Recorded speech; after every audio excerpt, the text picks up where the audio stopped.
Now let's turn, as we continue to study, let's turn to 1 Samuel chapter 25. 1 Samuel chapter 25. 1 Samuel chapter 25.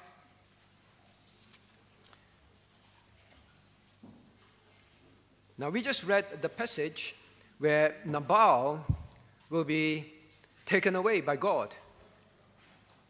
He suffered, most believed to be some form of heart problem, clearly, heart attack or whatever it is, a stroke.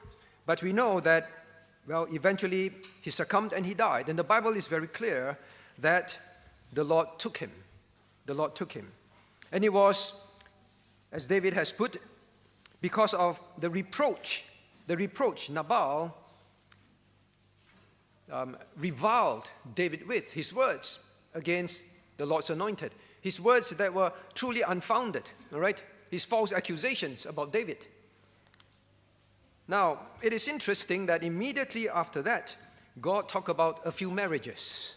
In fact, he introduced this chapter with the marriage of Abigail with Nabal, right? The poorly matched marriage. That is what we learned earlier on. Now, what are we to learn from this passage? Now, as you look at all this, Nabal died, so David asked Abigail to marry him. Abigail agreed, she quickly went. Now, but God also says that, David took Ahinoam, right, verse 43, for his wife. God also mentioned David's previous marriage in verse 44, his marriage to Michal. And God says, Michal has been given away. So, now when you think about this, there is Abigail, there is Ahinoam. Now, which one is David's wife? Which one, or rather, both are David's wife. And the Bible is clear, God does not condone, God does not want polygamy, all right? Deuteronomy 17:17, very clearly, especially for kings. They set the example. So polygamy is not something that is a taboo just for kings. But the point is, they are king. They are supposed to show the nation the example. That is why God starts with him. God is against polygamy. Now, if God is against polygamy, then, this marrying here, which one was God's will? If it's only one wife, which one would it have been? Which one? Here you have David thinking that Michal is out of the picture. David in his mind meets Ahinoam and says, this must be the one, right? Gets married to her. Now it's generally understood that after that he's already married to Ahinoam. Then he meets Abigail. He said, maybe it's Abigail. So he proposes to Abigail. Which one is truly God's will? And then here you have the two women, all right, being proposed to in their minds. I'm sure when it was happening, the fact that they agreed to marry David, this must be God's will, right? This must be God's will. Now, marriage is something that we have to approach with the greatest care because God ordains it to be permanent. And therefore, we must approach this with the greatest carefulness because it's not something like we took the wrong job, right? After some time, when the contract is over or you can resign and then you just start anew. Marriage is different. God does not condone divorce. But I think there is more to learn as well about just simply marriage. It's basically God's will in our lives. As we go through life, very often we think, this must be God's will, and then we go ahead with it. In this case, what went wrong? We know for sure, all right, for sure, based on God's ongoing commandments, more often in the Old Testament than even the New, that God does not want his people, all right, does not condone polygamy. So now I ask you, David eventually have, at least on name, record, 7, 8 wives, then there were concubines. Now, which one? So maybe David was one of those, maybe this one, right? It's wrong for him. I'm not saying it's right. Now, which one? What do you think? What do you think should be the one? Well, I think the answer is also very clear. Well, it would be Bathsheba. Bathsheba. Why? Why do we know that? Because God intended through David's throne, David's line, that, well, the Savior, Jesus Christ himself, will come. And God will use David to establish the throne, the eternal throne of Christ. Then we have to ask, through which line, with which wife did Christ come? That the throne was established. Bathsheba. With all these wives. Which was the one that God put on the throne? That no matter what they tried to do, but Solomon, Bathsheba's son, Solomon. So think about this. If God very clearly ordains monogamy, is against polygamy, God clearly plans all things before the foundation of the world, then it was Bathsheba that was supposed to be the wife, that one wife that David should have only considered and married, not polygamy. Then you say, but did not David commit adultery, commit murder, then as a result married Bathsheba? We have always understood the principle that when God wills something, now men can do wicked things, and there was no need to commit sin to eventually marry Bathsheba. If God has ordained that it would be Bathsheba, wasn't Bathsheba already married before that to Uriah? God can remove Uriah. God can bring a heart attack, like God just shown us. Can give a person a heart attack, and God will remove him out of the way. And it's very clear, God says very clearly, if death is where the marriage on earth ends, and is free to marry another. So God could have brought Bathsheba and David together by his proper means. But man can sin in order to bring that to pass. That is one lesson that we learn. So if it is Bathsheba, because of monogamy, because the line, because of the throne, then we know all these ones were not meant by God for David. It was not God's will. But as they go through all this, now if you were there, all right, now what should we learn? Now if you were there, if you were Ahinoam, all right, how would you respond? How would you think? If you were Abigail, how would you think? How would you respond? If you were David in those situations, very often when we meet situations, sometimes we can feel this is so clear, like the title today. This must be God's will. But we know clearly this too were not God's will for David. How do we go wrong? Well, let's see. And let's make sure that we don't commit this kind of mistakes, whether it's about marriage, whether it's about anything in life. Don't jump so quickly and say this must be God's will. Now, first and foremost, well, we see amazing circumstances. Providence, we always like to call it. Providence. We studied this somewhat in how to find God's will. Providence. Now, what would I mean? If you were Ahinoam, all right, and here is the future king of Israel, and then, well, King Saul gives the wife away. So now, David is, in a sense, free to marry. So in your mind, wow, this is providential. Furthermore, well, David is on the run. Somehow, being on the run, well, he came to know me. I came to know him. Right?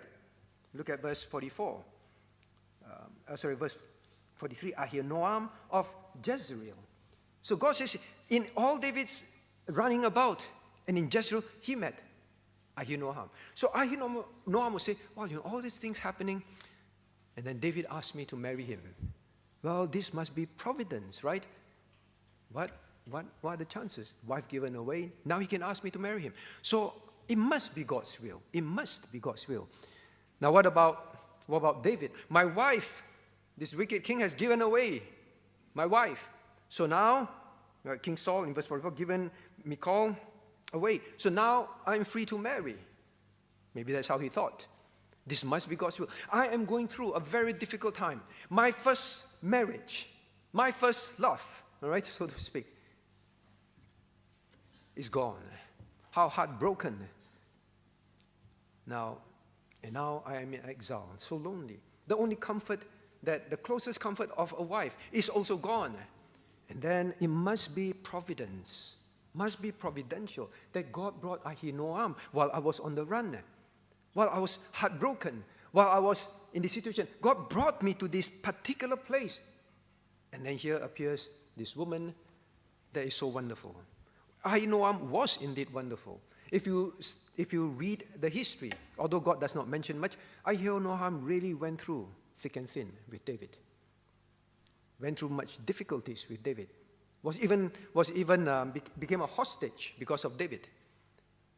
Ahinoam went through a difficult life, but she stayed very supportive of David. And even now when David asked, take another wife, you did not see Ahinoam leaving. He understood, probably she understood his sin, but she stayed by his side, supporting him. So she was a good person. Maybe that's what David saw. So David probably thought, God, you brought me through all this at this time, in this place, when my heart is lowest, at the lowest point, but you brought me to Jezreel where I met this woman. God, I think it's your way. No, God, I know this is your comfort. This must be God's will. Providence. Then you have providence of Abigail. Maybe Abigail was thinking, now, how is it that my husband would die so suddenly of such a heart attack, right? Maybe in Abigail's heart, I won't say maybe, I'm relatively sure, right? A woman married to such a fool. We saw his life. A man that's absolutely difficult, if not impossible, to live with. She knew that, the servants knew that. It was a nightmare every day of her life. I'm sure in her heart, well, I think this is providence. I've been longing to be freed from this pain in my life, right? I hope none of us think like that about our spouse. I've been longing to be freed of this situation. But, because he was so terrible to David, David came and this whole saga, and then he died of a heart attack, knowing that David came with hundreds of men to kill him. Oh, he died of a heart attack. This must be God freeing me. Providence, right? Freeing me from a horrible marriage. And what are the chances that David, the future king, would propose to me so quickly?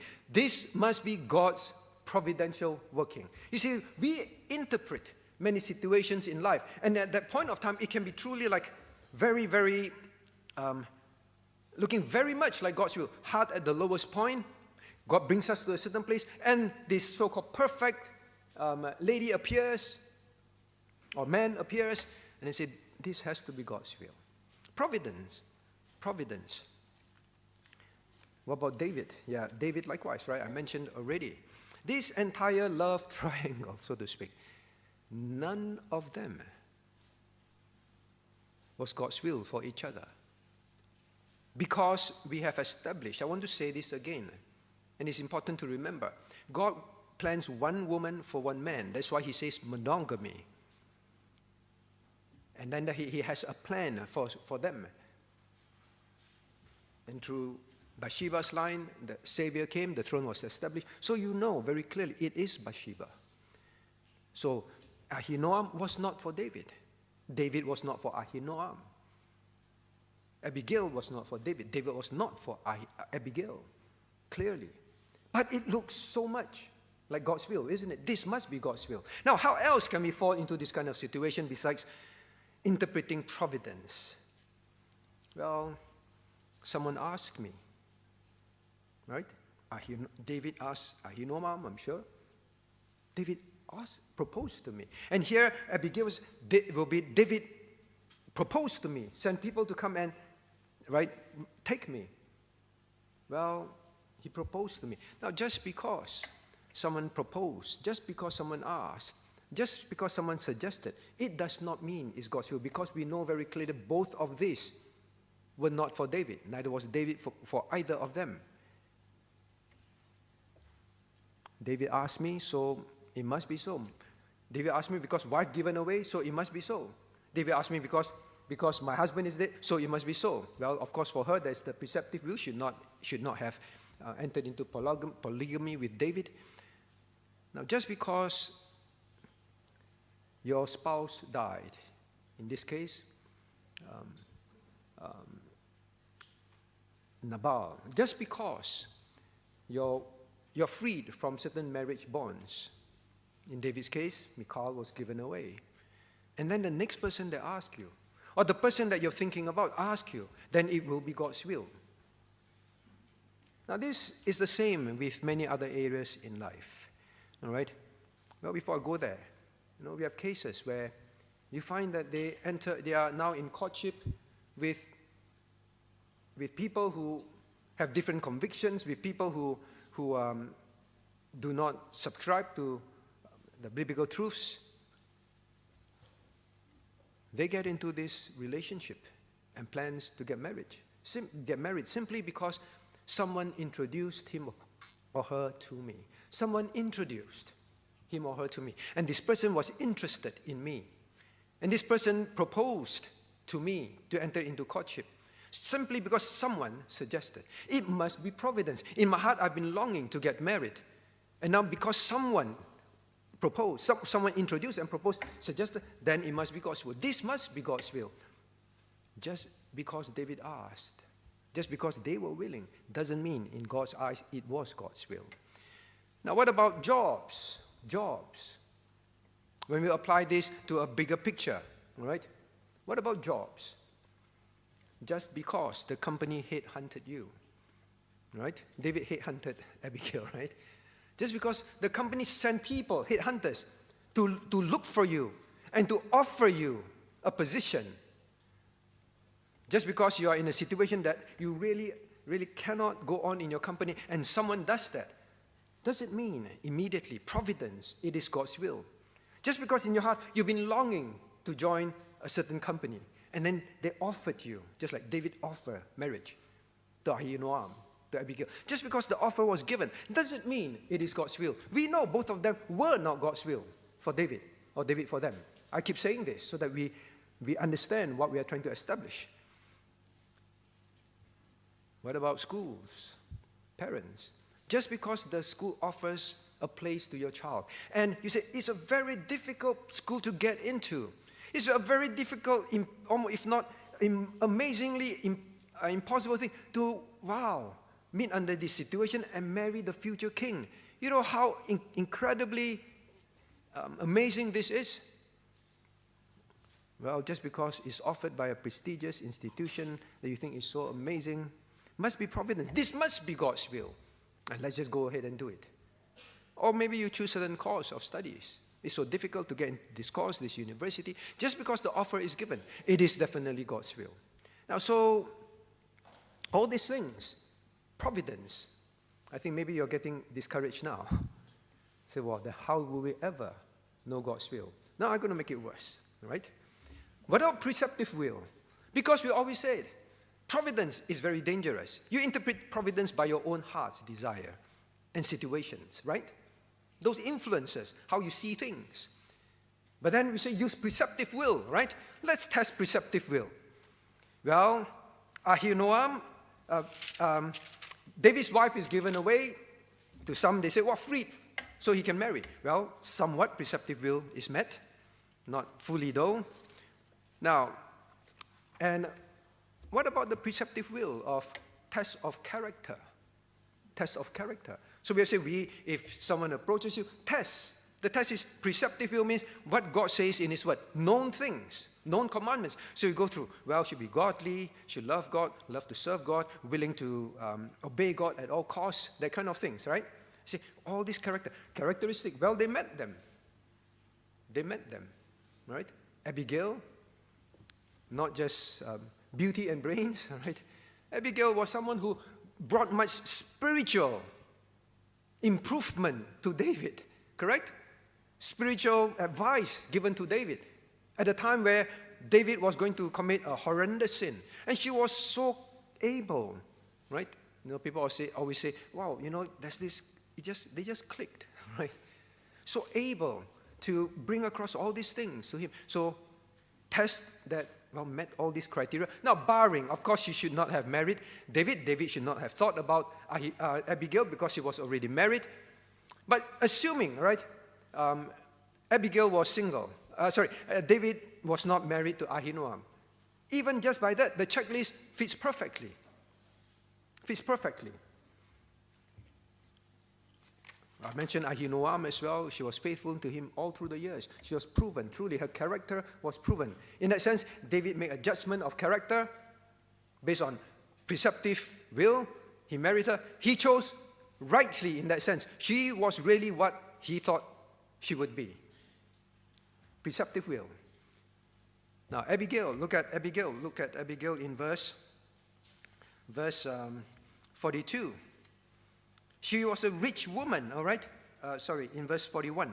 And she arose and bowed herself to her face and said, Behold, let thine handmaid be servant to wash the feet of the servants, servant to wash the feet of the servants of my Lord. Not even wash the feet of David, wash the feet of David's servants. Where to find such a character? So humble. It was genuine. She bowed to the servants of David. She was the wife of a very rich woman, all right? She herself was of certain status in society in that area. Where to find such humble woman of character that genuinely would serve? Does it mean Abigail was the right person, barring that David was already married, barring that, maybe you even say God's mercy, all right? Maybe he made the wrong one, then God's mercy. David chose rightly with all this. See, character, all the preceptive principles, all met.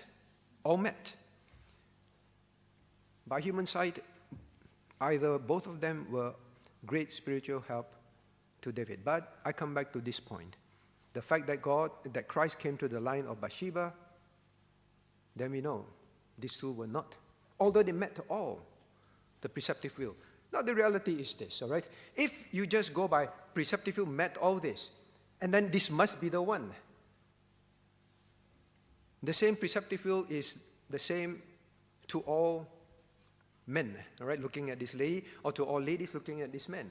Then what does it mean? This man is for all of them.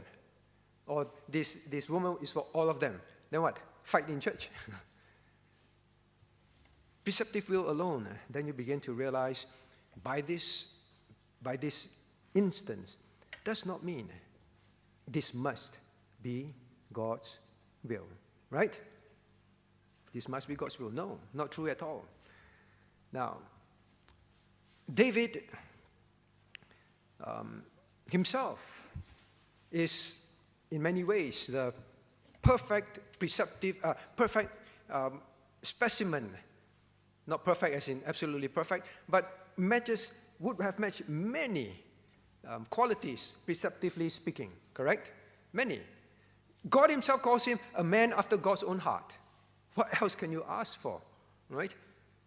Abigail admired his character. Look at verse earlier on in chapter 25. Now, Abigail very clearly said that, well, my Lord, there's no evil found in my Lord in verse 28, right? And evil hath not been found in thee all thy days. She admired his character. With all this wickedness happening to you, David, but you never sinned, you did not sin against God. What kind of man? Wow, she probably admired him greatly. So does it mean with all this character, David was meant for them? No. She was willing to live a cushy life. Does it mean that, well, with such a character, then it must be for David? Now, I hope that you get the point by now. They admired each other's character, and rightly so. Now, sometimes we have this idea that if the person is godly, and in my mind matches everything that I've been praying for, I've been looking for, and the person asks, and immediately it's God's will. Some people, they long to marry people in the full-time ministry, especially those in the full-time ministry, women. I want to marry a pastor. Now it sounds like a badge of honor. Should you say that? Just because he's a pastor, supposedly to be a godly man, then it must be for your will? Then the whole congregation should marry the pastor, right? That is a very specific, I'm saying no, all right? No, right? Some of you immediately looked up, right? No.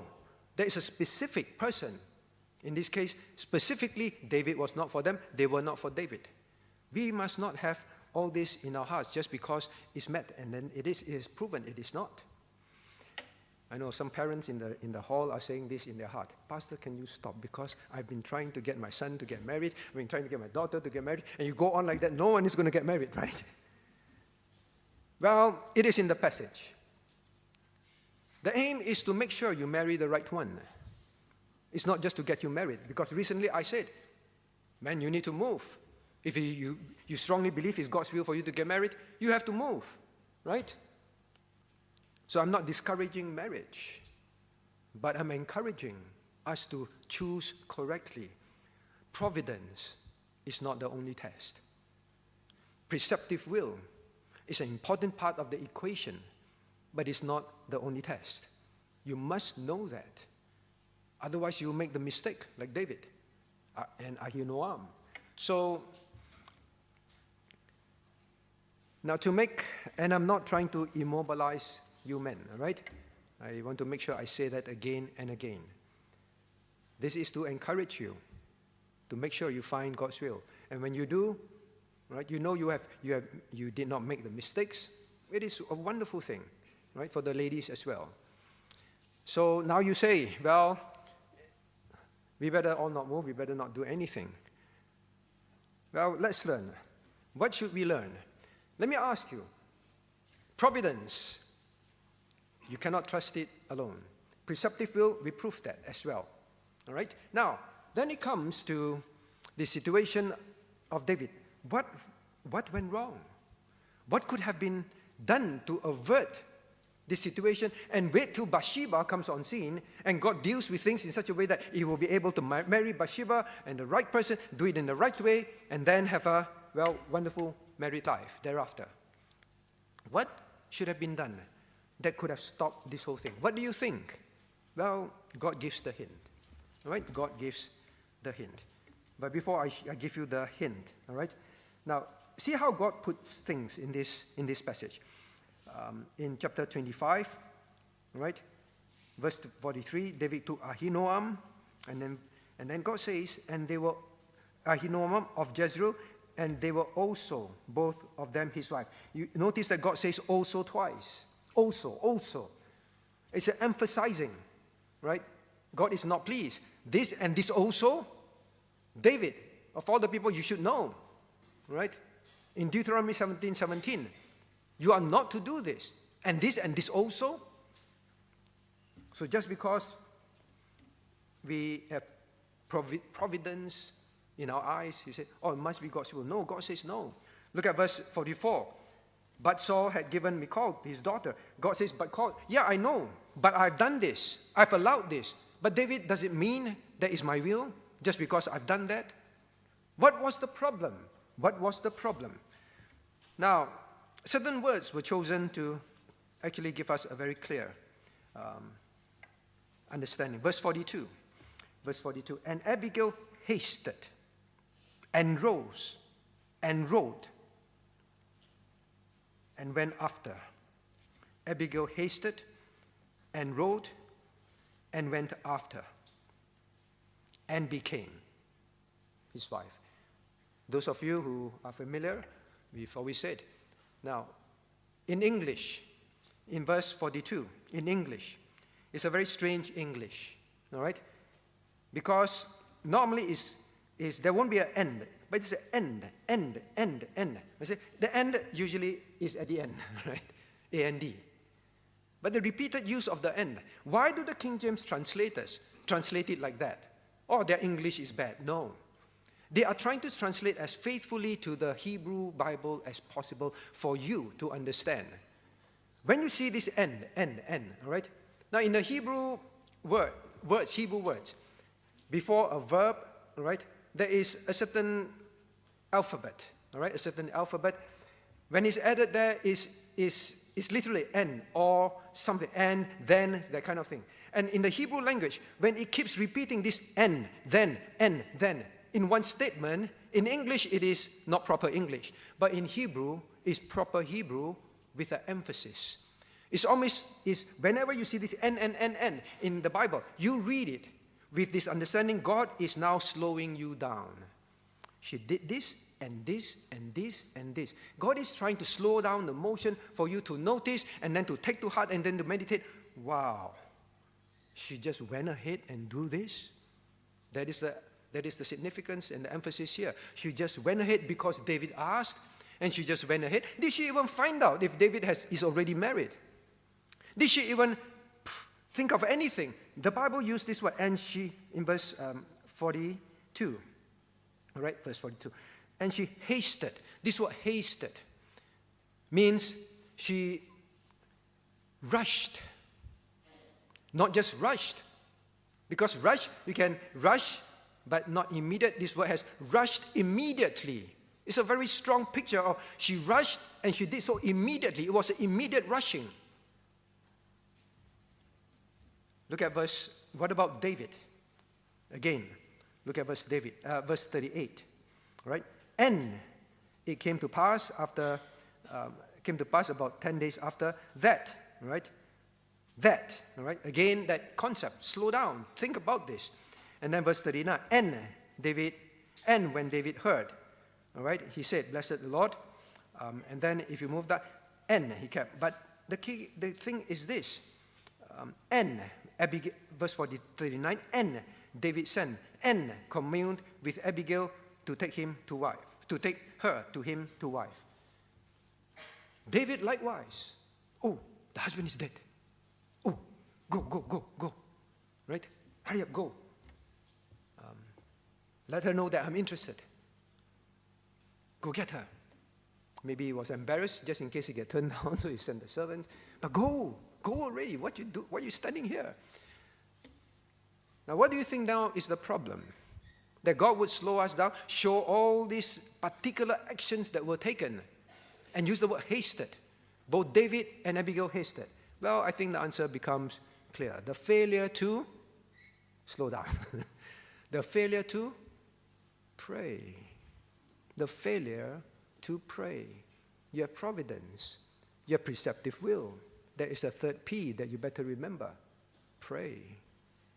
They both just assumed. They jumped to conclusion. This must be God's will based on providence. This must be God's will based on all the checks of character and so on. This must be God's will. But neither of them were. Although they met the preceptive will, but they were still not. So God presented this picture to say both have just rushed into it. Prayer. David did not pray. Why pray? This is so clear, right? I'm in this state. David says, I'm in this state, and God brings this person. There's such a wonderful spiritual encouragement to me. Must be the one. Why do I need to pray? And not only the preceptive will, all the characteristics of this person. I can't even ask more. It must be God's will. It isn't. It isn't. Now, David, when he was asked, look at chapter 23. Chapter 23. Then they told David. So David was told something. 23 verse 1. Saying, behold, the Philistines fight against Keilah, and they robbed the threshing floors. And David hasted. And David went and, no. Verse 2, therefore David inquired of the Lord, saying, David prayed. And when the people, in verse 3, tried to convince David otherwise, what did David do? Yeah, you're right. Your advice is right. Providentially, you saved me. No. Look at verse 4. Then David inquired of the Lord yet again. David prayed. David prayed in those situations. Why did not David pray here? Ask yourself why. We'll see afterwards. But David prayed. And when David prayed, God patiently answered. God did not say, David, I've told you already. I've already told you. Why are you asking me again? Are you doubting me? No, God was very patient. Child, when you pray, God is very patient. God will answer. God will lead. God will bring situations, providence. God will bring preceptive will. God will bring many things that brings it to be clear. It is a no or it is a yes, clearly to you. Believe in prayer before you jump and say, must be God's will. And then you go on and on and on in it, only to find out eventually, well, if Ahinoam and Abigail were thinking about these things, they say, hey, not our sons become king, but Bathsheba's son became king. Then I guess we were not meant for David. The lineage would be the son of Bathsheba. Don't wait till later on in life. Then you look back and say, it was not God's will. Why? I did not pray. Everything looks so right? So I continued in it and I jumped into it, and then I'm in trouble. Now, lessons through all this is neither side prayed. When you are offered a job, it's your dream job. It's impossible to get into this company, but yet you were offered a job. Or the school placement. Don't just jump on it. It has to be God's will. Pray. David wanted to build the temple of God. Why would we be wrong?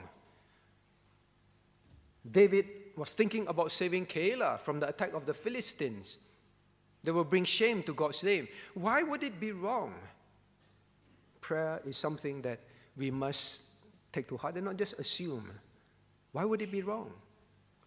But it was both cases.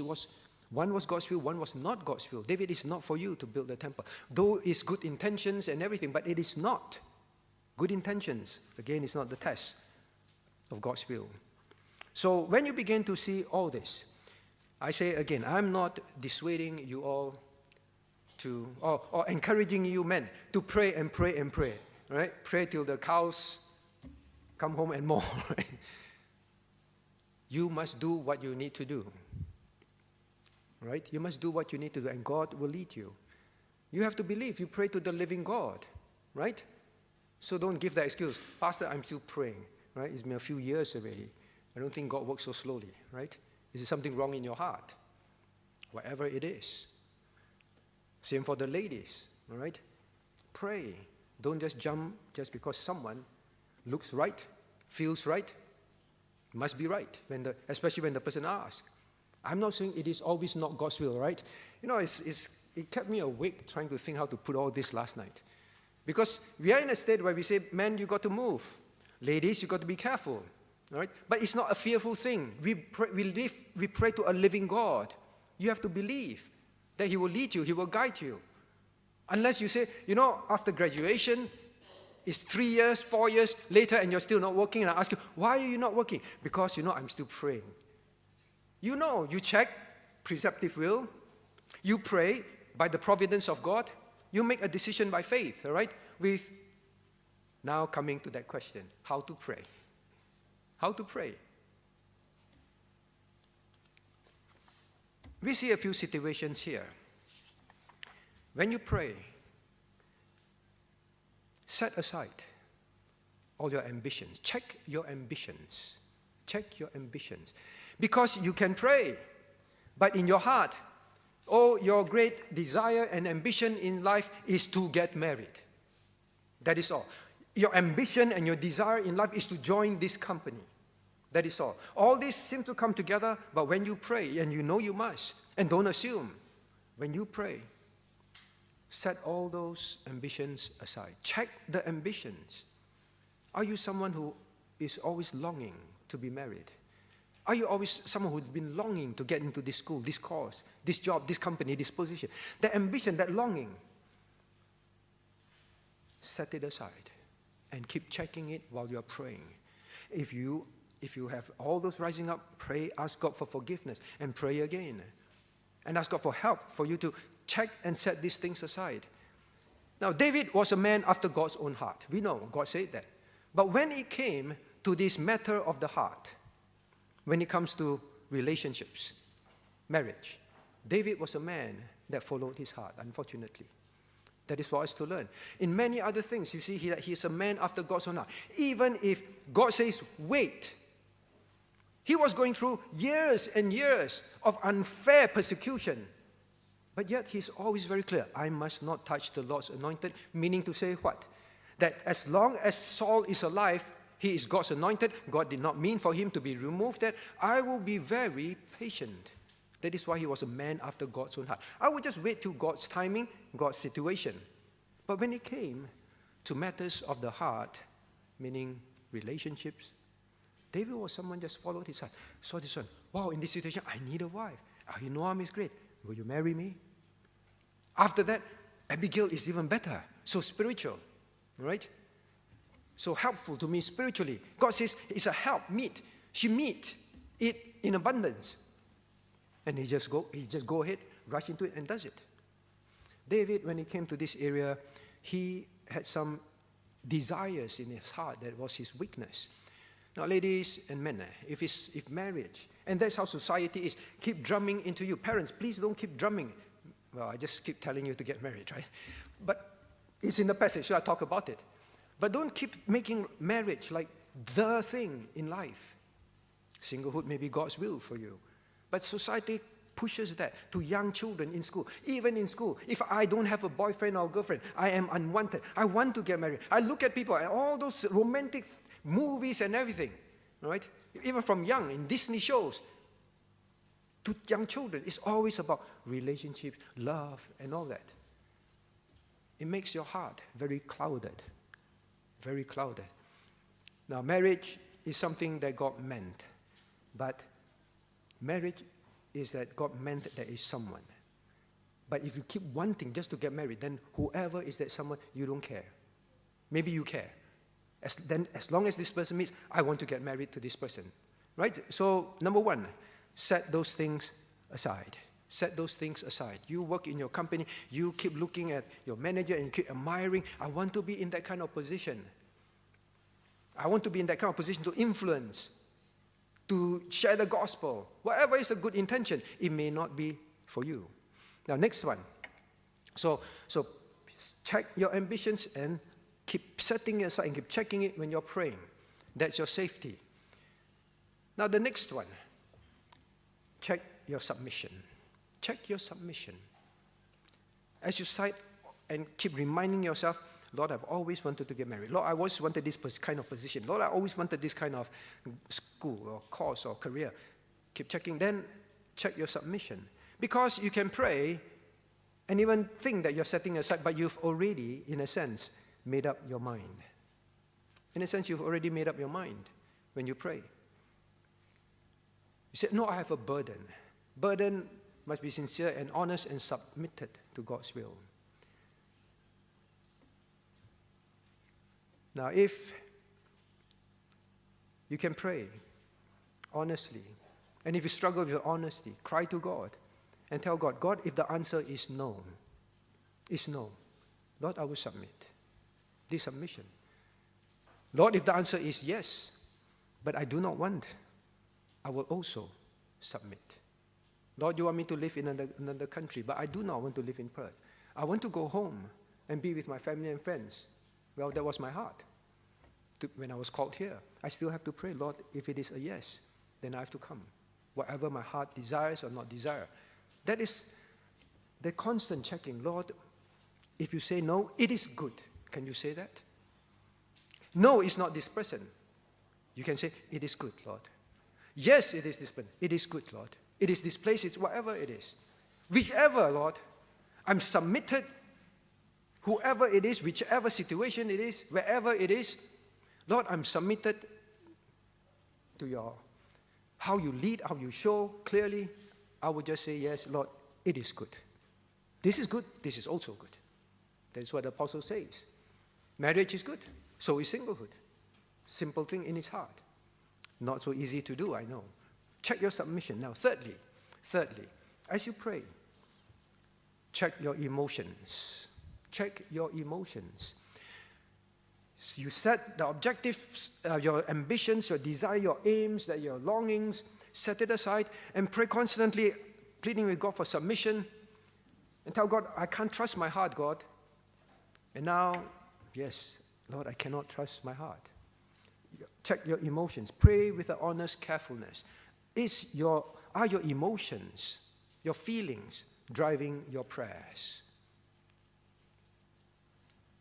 Now, this is why we, in our premarital in our BGR sessions, we kept emphasizing, do not let your heart be involved. You say, what? Courtship, but my heart is not involved? Yes. Because once your heart, you let your emotions be stronger, and let it grow.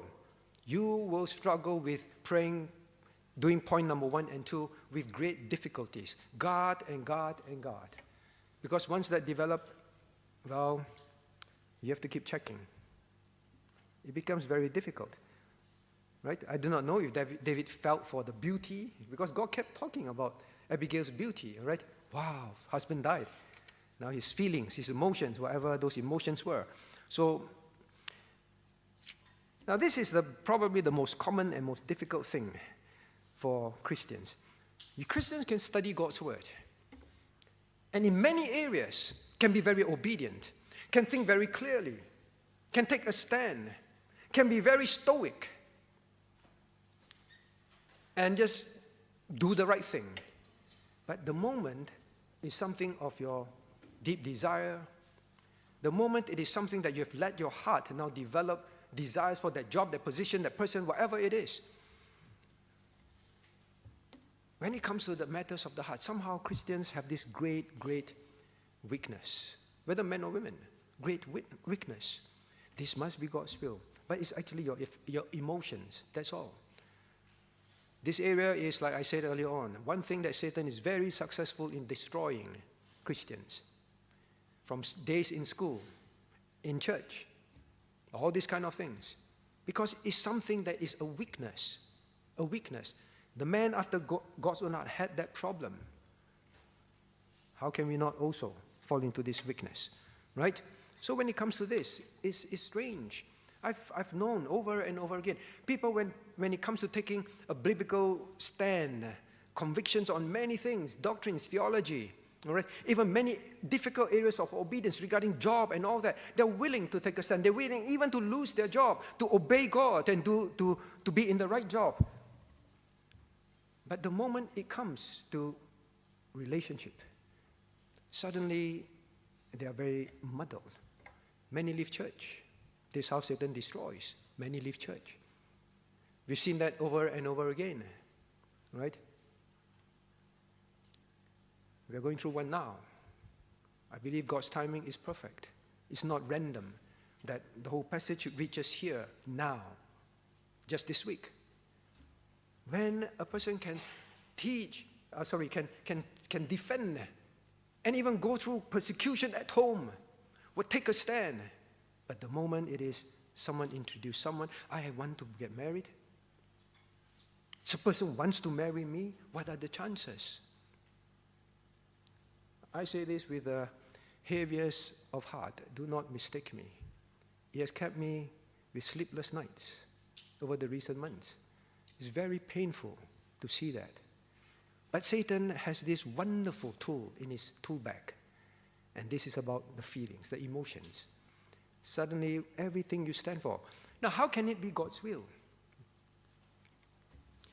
Maybe I come now to this. So those 3 areas I hope will help you. All right? I hope will help you. But before I move on, I want to say this. There is a reason why God tells you, children of His. There's a reason why God tells us, love me with all your heart, all your mind, all your soul, all your strength. Especially when the language repeats the all. It's a very strong emphasis. Means nothing left in your heart when it comes to love. Nothing left, no space left for anyone, anything in your heart except me. God is narcissistic. God is self-centered. That's why He went my all. No, it's for your protection, dear child. When you have no more space for anything else, when you pray, ambitions, no space for that. Emotions, no space for that. Submission, full submission, is for your protection. Now we come to then, how do we know what is God's will? What do you mean, Christian? Just 2 more sections. 2 more sections, 3 more actually. Now, very quickly, right? Because you have to know what you're saying. Because many of you, when I speak with you, say, Pastor, I only want God's will in my life, all right? Now, I'm very happy to hear that, but sometimes I wonder, do you know what you're saying? I only want God's will for my child. I only want God's will for my living. All right? I want only God's will. Now, what are you saying when you say God's will? What do you mean? I hope that you remember three things. Whenever you say, I want God's will, you say, this must be God's will. I want God's will. What are you thinking? Now, biblically speaking, or just the word itself will tell you, God's will means it is about God, right? God's will simply means this has everything to do with God. It's not your will. It's not, Lord, I have this ambition, so I pray. But I keep saying, I want God's will. But the reality is your ambition. The reality is your emotions. The reality is, well, your preference. When you say God's will, then let your heart be very clear.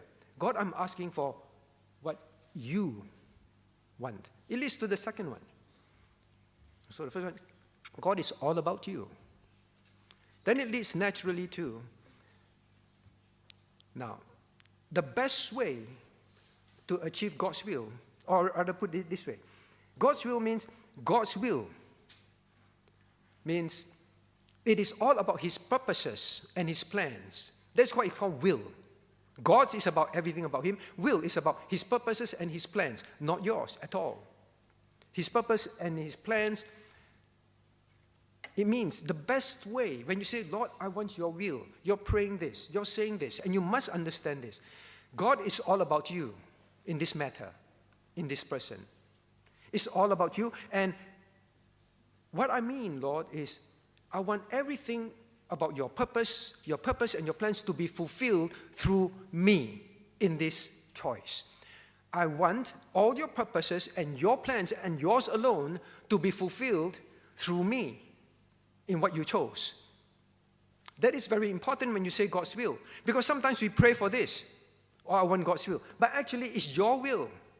It may be even a good thing. Marriage, why is it an evil thing if God wants you to be married? It's not an evil thing. But that particular person, that particular thing is actually what you are thinking about, your will.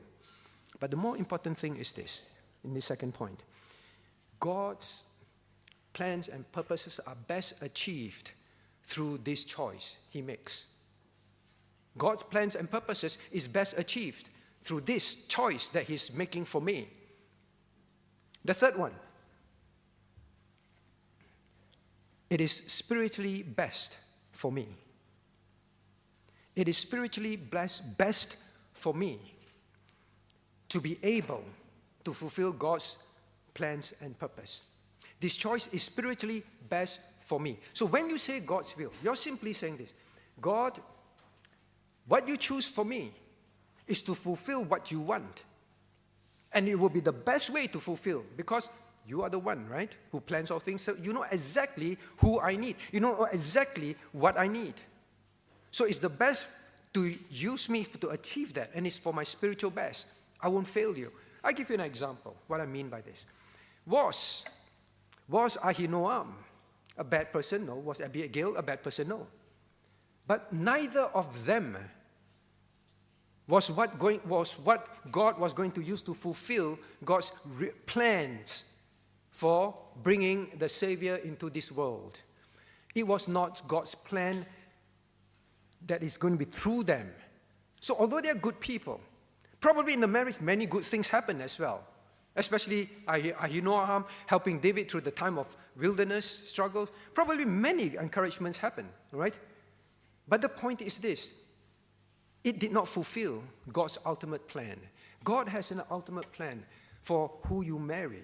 Not just about who you marry, but He has a plan of what He intends to bring out of that marriage. For God, in David's case, is not just to make him king. For God, in David's case, was to make him king so that the line will be established, the eternal throne line will be established. That was the reason. And the person that God intended was not Ahinoam, though a good person, Abigail, though a good person. It was Bathsheba.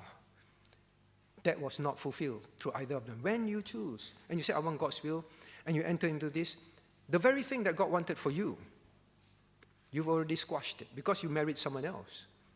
It won't be fulfilled in your life. It's your loss. Now, so when you say God's will is that, now many people say, I want God's will. I hope you understand that. Then I ask them, why? Why do you want God's will? We say, because God's will is the best. When you say God's will is the best, what are you saying? I hope by now you understand. When I say God's will is the best, you're saying God's will is the best for His purposes to be fulfilled through me in this. That is the meaning of best. Because many of us say best, we are saying, I found the best person that matches my character and we will have a happy marriage. I found the best job because this job is going to make me get what I want. May not even be a sinful thing. I get to evangelize, but that is not for you. When you want the best, even you think it's a spiritual thing, isn't wanting to marry David to help him bring up godly seed for the next kingdom good? That is good, right? But it was not the best. Bathsheba was. So when you say the best is the best thing. No, it's best in a way that God's plans and purposes will be fulfilled through me in this. All right? Now I beat that to death already. Now I ask, why is it important? Then we'll be closing soon. Why is it important, dear friends?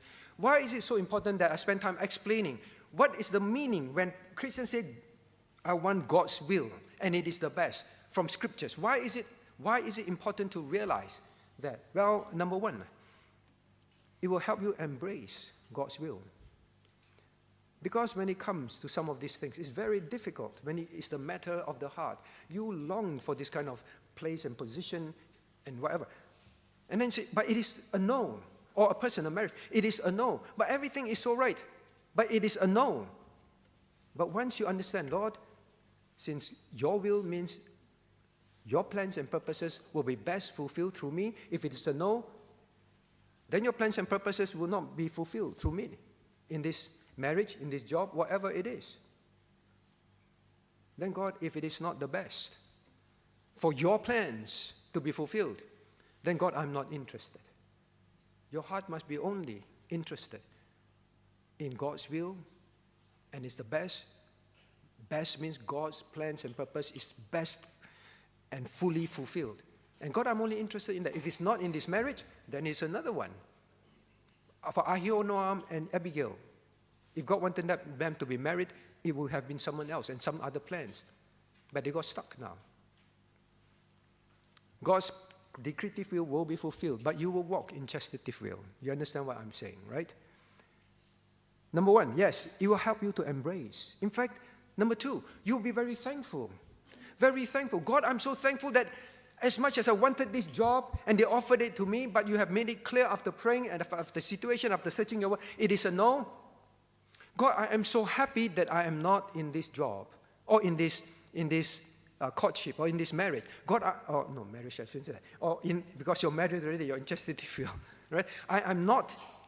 It is not for me, and you've made it clear. God, I am so thankful that you kept me from making the wrong decision. Now, Christian, you must be thankful when that happens. Very, very thankful. You know why? You know why? Because now it leads to the closing, I promise. All right? Last 5 minutes. Because there are consequences for jumping to conclusions and saying it is God's will, failing to pray, failing to submit, just looking at providence, preceptive will, fooling your heart to say all these are met. There are consequences. Consequences. First consequence, you will destroy lives. With all your good intentions to be in this job, in this company, to evangelize. With all your good intention to marry this person, to, bring up godly seed. Ahinoam could have thought this way. This is the future king of Israel. They understood godly seed. If I married him, I could help him bring up the next godly man for the kingdom of Israel, right? With good intentions, good aspirations, but it was not God's will. You say, Pastor, what's the consequence? You know who's Ahinoam's firstborn? Amnon. What did Amnon do? Amnon committed rape and incest. What happened to Amnon? Caused great chaos in David's family. The stepbrothers rose up and killed him. Murder. Imagine Ahinoam starting with all these desires. Just go ahead. thinking that with good reasons, it must be God's will. With good intention, it must be God's will, without truly ensuring. I'm sure if Ahinoam prayed, and God has already intended Bathsheba, God would have moved her away. God would have brought the situation. Same for Abigail. Ahinoam. Can you imagine Ahinoam if she was alive and saw all the things that her son did? But all her intentions, David, right man, my intention to help David build a strong next generation. With all those intentions, it only ended up, when it's not God's will, in absolute, complete opposite disaster. Imagine her have to face all this, see all this, and then see her son murdered in a wicked way. The pain. Christians, when you don't understand or refuse to accept God's will, and the best means God's will is best fulfilled through what He chooses, and submit to it, and you just go ahead. It may be nice for a while. You got what you want at work, in school, a marriage. How can it be God's will? Let me ask you. When you are going to bring up your child in a church whose convictions you know are unbiblical, how can it be God's will? The pain will come. The pain will come. What about David? You know his life story. Because of his multiple wives against God's will. Because he just kept thinking, maybe this one, maybe this one. David's life was constantly plagued with disaster because of family problems, with heartaches, tremendous heartaches. Did it help him to fulfill God's will better? No, it distracted him. But at the time, he made all those choices. Providence, preceptive will, all looks good. But he did not pray. When he prayed, you've seen many times, whenever he prays, God patiently guides, moves, creates it to be very clear for him what he should do. Christian, do not, all right, just jump to conclusion and say this is God's will. Make sure it truly is. And your heart totally submitted. When he chooses this, or when he disallows this, I am very thankful because he has just kept me from an outcome like Ahinoam.